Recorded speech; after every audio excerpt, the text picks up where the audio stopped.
चलिए तो आज फिर से हम लोग एक नए सेशन लेकर आए हैं जिसमें हम लोग को देखना है पोषण के प्रकार। इससे पहले हम लोग पोषण के प्रकार में देखे थे, जिसमें देखे थे स्वपोषी और परपोषण देखे थे, स्वपोषण और परपोषण।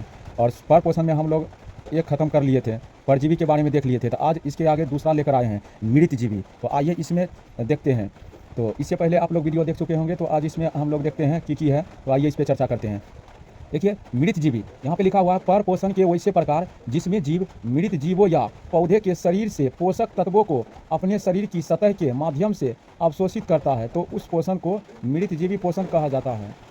जैसे कवक, जीवाणु, कुछ प्रोटोजोआ। तो ये देखिए डिफिनेशन लिखे इसका, और ये कई बार बोर्ड एग्जाम में 2 मार्क्स में पूछा गया है। अगर पोषण के प्रकार में देखा जाए तो ये 2 मार्क्स में पूछा गया है इस तरह करके। तो आप लोग इसके बारे में याद रख सकते हैं कि पर पोषण के वैसे प्रकार जिसमें जीव मृत जीवों या पौधों के शरीर से पोषक तत्व को अपने शरीर की सतह के माध्यम से अवशोषित करता है, तो उस पोषण को मृत जीवी पोषण कहा जाता है। यानी शरीर की सतह के माध्यम से ग्रहण करता है भोजन। जैसे कवक, जीवाणु, कुछ प्रोटोजोआ, इस तरह करके।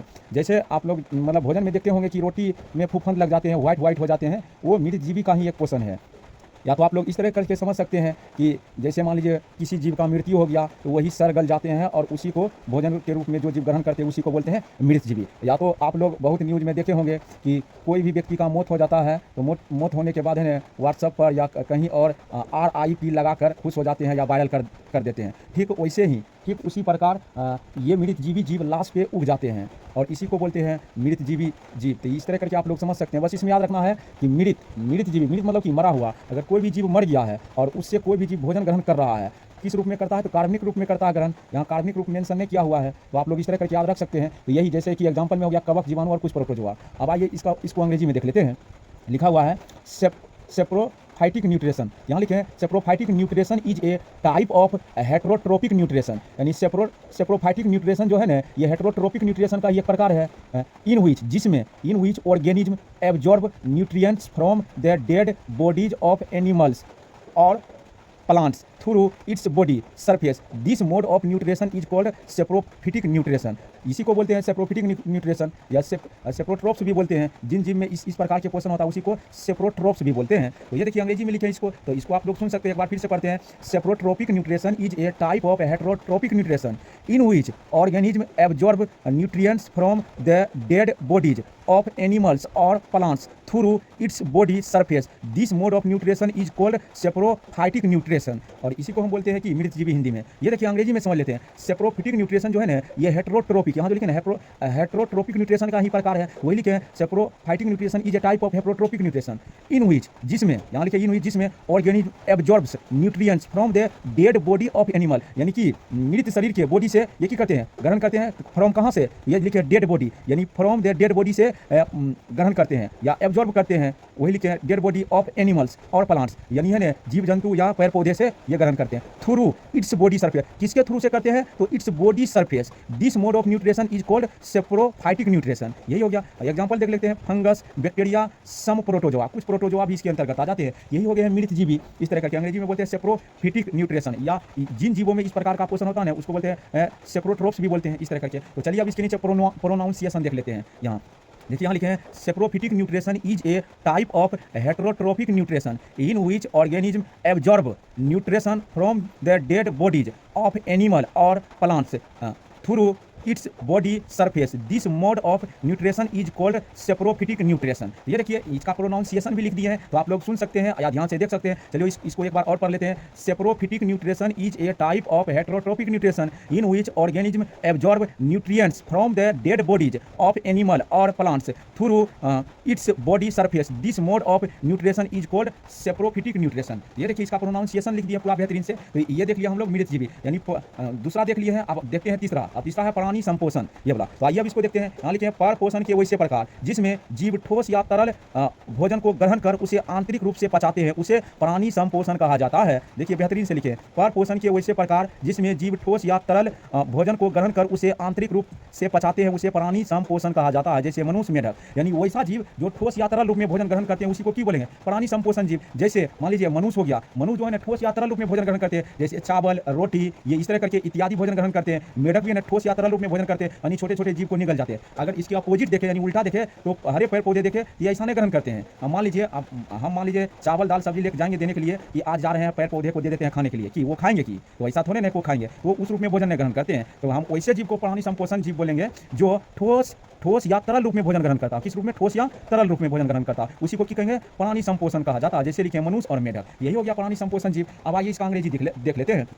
देखिए लिखे हैं होलोजोइक न्यूट्रिशन, इसका अंग्रेजी बोलते हैं होलोजोइक न्यूट्रिशन। तो लिखे holozoic nutrition is a type of heterotrophic nutrition. ये भी क्या है? हेटेरोट्रोपिक न्यूट्रिशन का ही एक प्रकार है। वही लिखे holozoic nutrition is a type of heterotrophic nutrition in which an organism ingest solid और लिक्विड फूड, यानी ठोस या तरल food, digest it internally and absorbs it is called holozoic nutrition. ये देखिए इसका अंग्रेजी बना के लिखे, वही है सब शुरुआत में ही सब में लिखे हैं। यहाँ जैसे लिखे holozoic nutrition is a type of heterotrophic nutrition, यानी हेटेरोट्रोपिक न्यूट्रिशन का एक प्रकार है। तो वही लिखे holozoic nutrition is a type of heterotrophic nutrition in which, जिसमें एन ऑर्गेनिज्म एक ऑर्गेनिज्म इंजेस्टेड सॉलिड और लिक्विड फूड, यानी ठोस या तरल फूड ग्रहण करते हैं, और डाइजेस्ट इट इंटरनली, यानी है ना वो आंतरिक रूप से भोजन को पचाते हैं, एंड एब्जॉर्ब, और की करते हैं? एब्जॉर्ब कर लेते हैं। It is called holozoic nutrition, और इसी को क्या बोलते हैं? हेलोजोइक न्यूट्रिशन। जैसे एग्जांपल लिखे हैं ह्यूमन एंड फ्रॉग, ये इस तरह करके लिखे हैं। ये हो गया दूसरा टाइप के हो गए। तो इस तरह करके है ना हम तीनों टाइप देख लिए। इससे पहले देखे थे परजीवी, और आज देख लिए हम मृतजीवी और प्राणी संपोषण। और मृतजीवी काफी इंपॉर्टेंट है, ये कई बार एग्जाम में पूछा गया है। तो चलिए अब इसके आगे देख लेते हैं थोड़ा सा।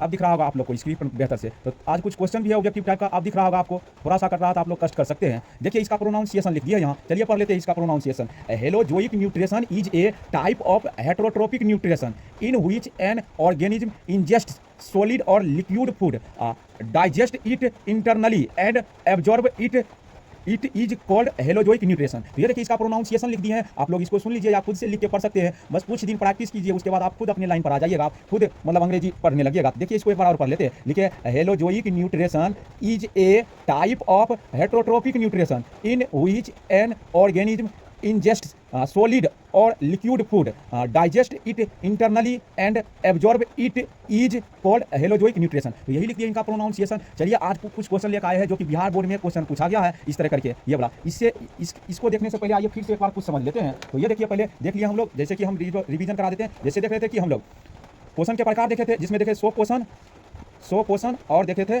पर पोषण देखे थे। तो ये देखे थे पर पोषण के अंतर्गत 3 आते हैं। पहला तो देखे थे परजीवी, और दूसरा देखे थे मृतजीवी, और तीसरा देखे थे प्राणी संपोषण। ये इस तरह करके प्राणी संपोषण इस तरह करके ये 3 आ जाते हैं इसके अंतर्गत, पर पोषण के अंतर्गत परजीवी, मृतजीवी, प्राणी संपोषण। तो परजीवी में याद रखना है, 2 ही शब्द याद रखना है, एक याद रखना अस्थायी और अस्थायी, ये इस तरह करके याद रखना है। यानी पर पोषण के वैसे प्रकार जिसमें एक जीव दूसरे जीव के साथ अस्थायी या अस्थायी रूप में रहकर भोजन ग्रहण करते हैं, उसी को क्या बोलते हैं? परजीवी बोलते हैं। या तो अस्थायी या अस्थायी रूप में रहकर भोजन ग्रहण करते हैं, उसी को क्या बोलते हैं? परजीवी। अब है मृतजीवी यहाँ है मृत मतलब आप लोग समझते हैं मरा हुआ या सड़ा गला, ये हो गया यही सब। वैसे जीव जो मृत शरीर से अपना भोजन ग्रहण करते हैं, किस रूप में? तो कार्बनिक रूप में भोजन ग्रहण करते हैं, कार्बनिक रूप में भोजन ग्रहण करते हैं, उसी को हम क्या बोलते हैं? मृतजीवी। और प्राणी संपोषण में याद रखना है ठोस या तरल, इस तरह करके। तो ये वाला याद रख सकते हैं, इस प्रकार करके तीनों डिफिनेशन क्लियर है इस तरह करके। तो इसमें परजीवी में याद रखना है अस्थायी और अस्थायी, और मृतजीवी में याद रखना है कार्बनिक रूप में भोजन ग्रहण करते हैं। कहाँ से ग्रहण करते हैं? तो मृत शरीर से ग्रहण करते हैं। और प्राणी संपोषण में याद रखना कि ठोस या तरल रूप में भोजन ग्रहण करते हैं, उसी को क्या बोलते हैं? प्राणी संपोषण। और इसका एग्जाम्पल भी देख लिए हैं। अब ये देखिए आते हैं स्वपोषण में। तो स्वपोषण में है ना यही आते हैं सिर्फ परजीवी और मृतजीवी। ये दो ही प्रकार के आते हैं। अगर बात करें कि स्वपोषण के भी अंतर्गत आ सकते हैं, तो ये परजीवी आएंगे और ये मृतजीवी इस तरह करके। तो ये देखिए इसमें डिफिनेशन वही लिखना जो इसमें हम लोग पढ़ लिए हैं, इसका डिफिनेशन वही लिखना है, इसमें भी डिफिनेशन वही लिखना, बस खाली एग्जांपल याद रखना है अलग अलग। तो अगर स्वपोषण में पूछे परजीवी का एग्जांपल, तो इसमें आप लोग याद रखिएगा अमरबेल। ये पूरा भी आई है, ये बहुत ही बेहतरीन है, यहीं से ज्यादा क्वेश्चन पूछा जाता है। अमरबेल ये स्वपोषण के अंतर्गत परजीवी का एग्जांपल है। और मृतजीवी का एग्जांपल पूछे तो इसका याद रखना है गोबर छत्ता, और इसको अंग्रेजी में हम मशरूम भी कहते हैं, मशरूम इस तरह करके। ये बहुत ही बेहतरीन एग्जांपल है, अमरबेल और मशरूम इस तरह करके। आप लोग देखे होंगे बबूल या बैर के पैर पे इस तरह करके, मान लीजिए कोई पैर है, मान लेते हैं ये बबूल का है, इस तरह करके पैर ये बबूल का है या बैर का है, तो इस पे ऐसे करके ना बहुत सारा ये वाला ऐसे करके ना पीला जैसा होता है, पतला ये वाला इस तरह करके पीला जैसा होता है। और यही जो पीला जैसा होता है ना, यही पूरी तरह से फैलते हैं ये पैर पर पूरी तरह से फैल जाते हैं, और इसी को हम बोलते हैं कि अमरबेल बोलते हैं। ये, और इसको अमरलता भी कहा जाता है, इसी को बोलते हैं अमरबेल। अब ये देखिए इसमें होता है कि ये जो अमरबेल ऐसे बना है नहीं अबला, ये तो पैर है, ये बबूल का पैर है, मान लेते हैं बबूल का है, तो ये बबूल के पैर से ही ना ये अपना भोजन ग्रहण करते हैं, यानी बोले तो कि ये दूसरे पर आश्रित है अमरबेल, ये बबूल के पैर से है ना भोजन ग्रहण कर रहे हैं, इसीलिए किसके अंतर्गत आते हैं, परजीवी के अंतर्गत। इसीलिए ये एग्जाम्पल याद रखना है अमरबेल। और मृतजीवी इसके अंतर्गत आते हैं गोबर छत्ता। आप लोग देखे होंगे कि गोबर पर है ना मतलब छाता जैसे उग जाते हैं, ये वाला इस तरह करके मतलब पौधे के रूप में होते हैं, तो ये भी किसका एग्जाम्पल हो गया, मृतजीवी का। और ये दोनों किसके अंतर्गत आते हैं, स्वपोषण के। तो इस प्रकार करके है ना पोषण के प्रकार आज खत्म हो चुका है, यानी देखे तो ये पूरी तरह से हम लोग इसको निपटा लिए हैं, तो आप लोग समझ सकते हैं इस तरह करके। आइए अब इसमें कुछ क्वेश्चन देख लेते हैं जो कि एग्जाम में पूछा गया है, बोर्ड एग्जाम में। अब ये देखिए पहला क्वेश्चन कर रहा है कि निम्न में स्वपोषी कौन है, और ये बिहार बोर्ड 2021 में पूछा गया है। देखिए कैसा क्वेश्चन पूछा गया है, आप लोग एक बार देख लीजिएगा, पूरा बेहतरीन से क्वेश्चन बन जाएगा। ये देखिए निम्न में स्वपोषी कौन है, इंग्लिश में भी लिखे which of the following is an autotrophs. यहाँ ऑप्शन दिए हैं, ए में हरे पौधे, बी में है मछली, और सी में यहाँ लिखे हैं कीट, और डी में लिखे अमीबा। तो आप लोग इसका आंसर खुद बता सकते हैं, या तो इसका आप लोग को आंसर पता है, अगर आप लोग वीडियो लगातार देख रहे हैं तो इसका आंसर क्या हो जाएंगे, हरे पेड़ पौधे यानी ग्रीन प्लांट्स, ये वाला हो जाएंगे। चलिए अब अगला क्वेश्चन देखते हैं।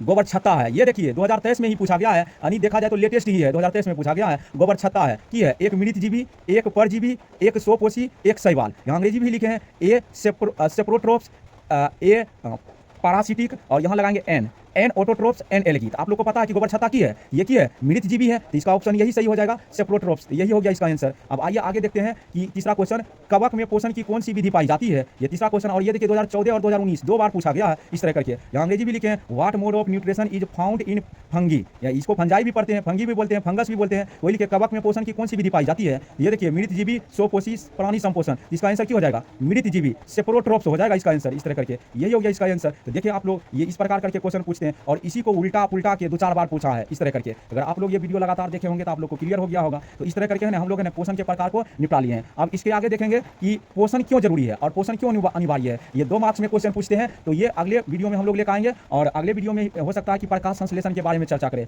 जो कि एग्जाम की दृष्टि से पूरा भी आई है। तो आप लोग इसको देखिए, एक बार 2 बार देखिए। हालांकि फर्स्ट चैप्टर है, तो ये कोई भी विषय का पहला चैप्टर है ना सबको बेहतरीन से समझ में आते हैं या पता रहता है। तो आप लोग इस तरह करके अभी देख सकते हैं, बाकी आगे बढ़ रहे हैं धीरे धीरे। तो ये आगे देखेंगे, आगे तो आगे प्रकाश संश्लेषण के बारे में देखेंगे, जो कि पूरा भी आई है कोई भी एग्जाम की दृष्टि से, चाहे बोर्ड हो जाए, चाहे 10th का हो जाए, चाहे 12th का हो जाए, या कोई भी कंपटीशन एग्जाम हो जाए इस तरह करके। तो आज हम यहीं तक रहने देते हैं, अब बाकी मिलते हैं हम अगले वीडियो में।